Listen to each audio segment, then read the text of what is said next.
Hi friends, இன்றைக்கி நம்ம Nisha cooking சேனலில் சும்மா கம்மன்னு முட்டை வச்சு கோலா உருண்டை கிரேவி செஞ்சுருக்கேன்.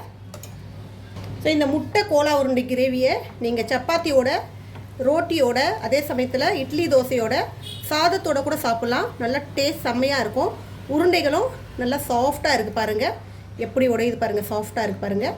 ஸோ இது முட்டையில் செஞ்ச கோலா உருண்டை கிரேவி டேஸ்ட்டாகவும் செம்மையாக இருக்கும். டக்குன்னு செஞ்சிடலாம். நம்ம இது எப்படி செய்யலாம்னு பார்க்கலாம். அதுக்கு முன்னாடி எங்கள் சேனல் லைக் பண்ணுங்கள், ஷேர் பண்ணுங்கள், சப்ஸ்கிரைப் பண்ணுங்கள், பெல் பட்டன் ஆன் பண்ணுங்கள், கமெண்ட் பண்ணுங்கள். இதுக்கு ஒரு 4 முட்டை எடுத்துக்கோங்க. அவுச்ச முட்டை. முட்டையை நம்ம துருவிக்கலாம். இந்த முட்டையை இந்த மாதிரி துருவி ஆயிடுச்சு. இது அப்படியே ஓரமாக இருக்கட்டும். 4 முட்டைக்கு ஒரு 50 கிராம் அளவுக்கு உடச்சக்கடலை, பொட்டுக்கடலை எடுத்துருக்கேன். இதை மிக்ஸி ஜாரில் போட்டு பவுடராக அரைச்சிட்டு வந்துடலாம். இப்போ இந்த துருவின முட்டையை ஒரு பவுலில் மாற்றிக்கலாம்.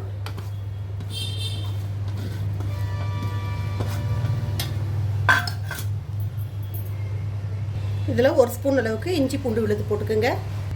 1/2 ஸ்பூன் மஞ்சள் பொடி, 1 ஸ்பூன் மிளகா பொடி, 1/2 ஸ்பூன் ஜீரக பொடி, 1/4 ஸ்பூன் அளவுக்கு கரம் மசாலா, கொஞ்சோண்டு கொத்தமல்லி தழை,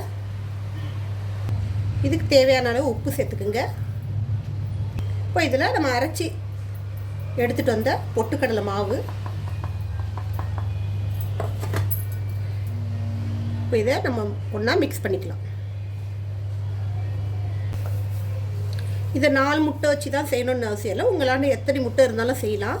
எவ்வளோ வேணாலும், எவ்வளோ குவான்டிட்டியில் வேணாலும் செய்யலாம். அதே போல் வீட்டில் ஒரு 4 முட்டை தான் இருக்குது, ஒரு 5-6 பேர் சாப்பிட்ணும் அப்படின்னு சொன்னால் வாங்கிட்டு வர்றதுக்கு நேரம் இல்லை, ஒரு 4 முட்டை தான் இருக்குன்னா டக்குன்னு அந்த முட்டையை அவிச்சு இந்த மாதிரி செஞ்சிடலாம். ஸோ எல்லாருக்கும் முட்டை கிடைச்ச மாதிரி ஆகிடும். அதே சமயத்தில் நல்ல ஒரு டேஸ்டான ஒரு கிரேவியோ ரெடி ஆகிடும். இதை நான் இது வரைக்கும் தண்ணி கொஞ்சம் கூட யூஸ் பண்ணல. தண்ணி ஊற்றாமல் நல்லா செஞ்சுட்டே வரேன். நமக்கு வந்து உருண்டை பிடிக்கிற அளவுக்கு வரணும். உருண்டை நல்லா ட்ரையாக இருக்கணும். அப்போ தான் நம்ம ஃப்ரை பண்ணி எடுக்கும்போது நல்லா ஃப்ரை ஆகும். ஸோ நமக்கு அந்த முட்டையில் உள்ள ஈரப்பதத்துலேயே நான் இந்த மாவு ஃபுல்லாக பொட்டுக்கடலை மாவு போட்டு பிசைஞ்சு எடுத்துருக்கேன். இப்போ இதில் லைட்டாக 1 ஸ்பூன் அளவுக்கு தண்ணி சேர்க்குறேன். ஒன்றா சேர்றதுக்கு மாவு இருக்குது. அதிகமாக தண்ணி சேர்த்துடாதீங்க. ஒரு வேளை அந்த மாதிரி கை தவறி உங்களுக்கு தண்ணி அதிகமாகிடுச்சுன்னா இன்னும் கொஞ்சம் பொட்டுக்கடலையோ இல்லாட்டி அரிசி மாவோ கொஞ்சோண்டு சேர்த்துக்கலாம்.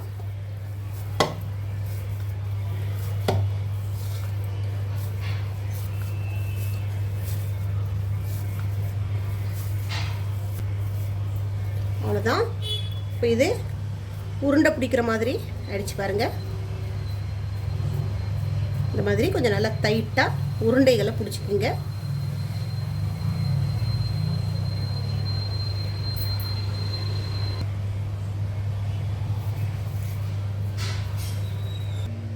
வாங்க இப்போ நம்ம இந்த உருண்டைகளை ஃப்ரை பண்ணி எடுத்துக்கலாம். அடுப்பில் எண்ணெய் காய வச்சுடுங்க. எண்ணெய் நல்லா காஞ்சதும் அடுப்பை மீடியம் ஃப்ளேமில் வச்சுக்கிங்க.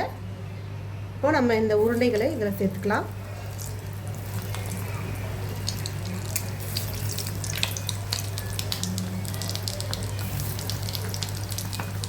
போட்ட உடனே நம்ம வந்து கரண்டியை வச்சு திருப்பக்கூடாது.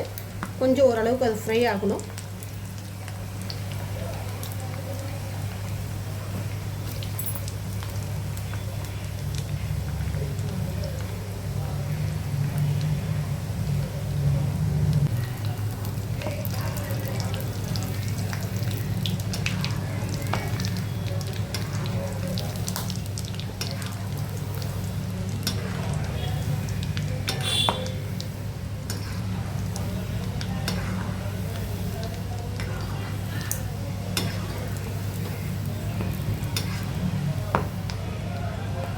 இந்த அளவுக்கு ஃப்ரை ஆனால் போதும். ஸோ உள்ள வரைக்கும் நல்லா ஃப்ரை ஆகணும்னு அவசியம் இல்லை. ஏன்னா நம்ம இதை வந்து கிரேவியில் போட போகிறோம்.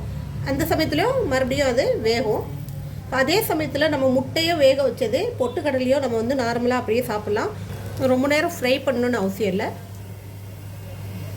அவ்வளோதான். இந்த மாதிரி ஃப்ரை பண்ணி எடுத்துக்கோங்க. எல்லா உருண்டைகளும் போட்டு ஃப்ரை பண்ணிவிட்டேன். நம்ம இந்த உருண்டைகளை போட்டு ஃப்ரை பண்ணும்போது எண்ணெய் இந்த மாதிரி பொங்கி வரும். அந்த மாதிரி வந்துச்சுன்னா பயப்படாதீங்க, ஒன்றும் ஆகாது. நம்ம அந்த உள்ள கரண்டியை விட்டு இந்த மாதிரி கிண்டுனாலே அமுங்கிடும். ஒருவேளை உங்களுக்கு பயமாக இருந்துச்சுன்னா சட்டி கொஞ்சம் பெரிய சைஸாக எடுத்துக்கோங்க. நம்ம எண்ணெய் சட்டி கொஞ்சம் பெரிய சைஸாக எடுத்துக்கலாம். எண்ணெய் கொஞ்சமாக இருந்தாலும் பரவாயில்ல, அது பொங்கி வரும்போது சட்டிக்குள்ளேயே நமக்கு வந்து அடங்கிடும். அவ்வளோதான், எல்லா உருண்டைகளும் நான் ஃப்ரை பண்ணி முடிச்சிட்டேன். ஃப்ரை பண்ணி எடுத்தாச்சு. இது ஒரு பக்கமாக இருக்கட்டும். இப்போ நம்ம இதுக்கு ஒரு கிரேவிக்கு ரெடி பண்ண போகிறோம். அதுக்கு மசாலா ரெடி பண்ணிக்கலாம். ஒரு மிக்ஸி ஜார் எடுத்துக்கோங்க. அதில் ஒரு துண்டு தேங்காய் கட் பண்ணி போட்டுக்கலாம். ஒரு மீடியம் சைஸ் வெங்காயம், 3 பச்சை மிளகா, சின்னதாக ஒரு தக்காளி. இது எல்லாத்தையும் நம்ம ஒன்றா அரைச்சிட்டு வந்துடலாம்.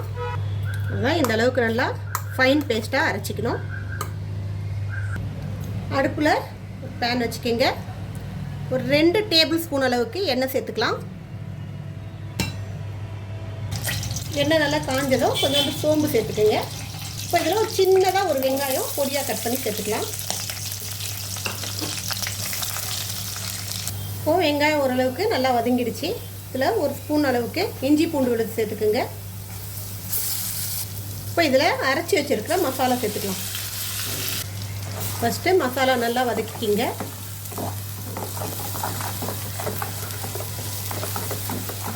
இந்த பச்சை வாசனை போகிற அளவுக்கு நல்லா வதக்கிக்கணும்.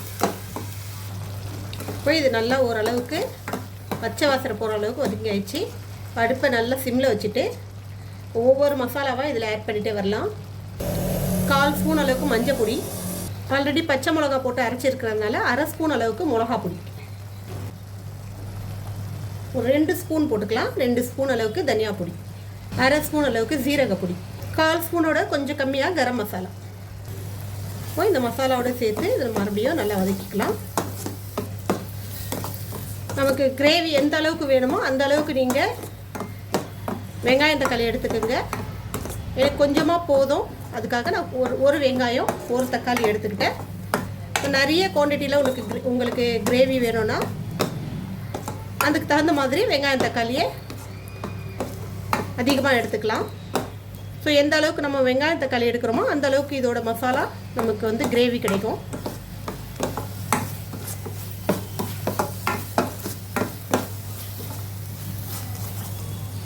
இப்போ இதில் தண்ணி சேர்த்துக்குங்க.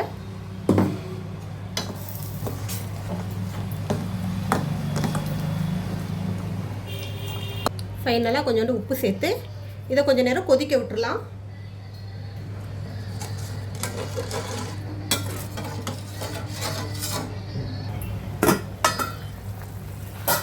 ஓரளவுக்கு நல்லா கொதிக்க ஆரம்பிச்சிருச்சு. அடுப்பை சிம்மில் வச்சுக்கிங்க. இப்போது நம்ம ஃப்ரை பண்ணி வச்சுருக்கிற இந்த கோலா உருண்டை சேர்த்துக்கலாம். இது முட்டை கோலா உருண்டை.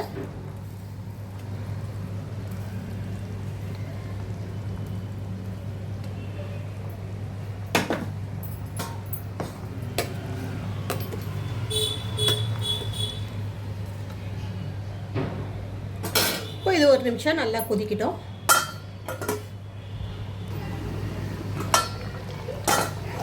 அவ்வளோதான், முட்டை கோலா உருண்டை கிரேவி ரெடி ஆயிடுச்சு. இது மேலே கொஞ்சோண்டு கொத்தமல்லி தழை போட்டு இறக்கணுன்னா நல்லா கம கமன்னு சூப்பராக உருண்டைகள்லாம் நல்லா உடையாமல் நல்லா சூப்பராக இருக்குது பாருங்கள். ஸோ கிரேவி நீங்கள் கொஞ்சம் தண்ணியாக வச்சுக்கிங்க. இந்த ஆறின பிறகு கொஞ்சம் அந்த உருண்டைகள்லாம் அந்த தண்ணியை அப்சர்வ் பண்ணிக்கும். அதுக்காக கொஞ்சம் கிரேவியை தண்ணியாக வச்சுக்கிங்க. இவ்வளோதான் அருமையான ஒரு கோலா உருண்டை கிரேவி. இதை நீங்கள் சப்பாத்தியோட மட்டும் இல்லாமல்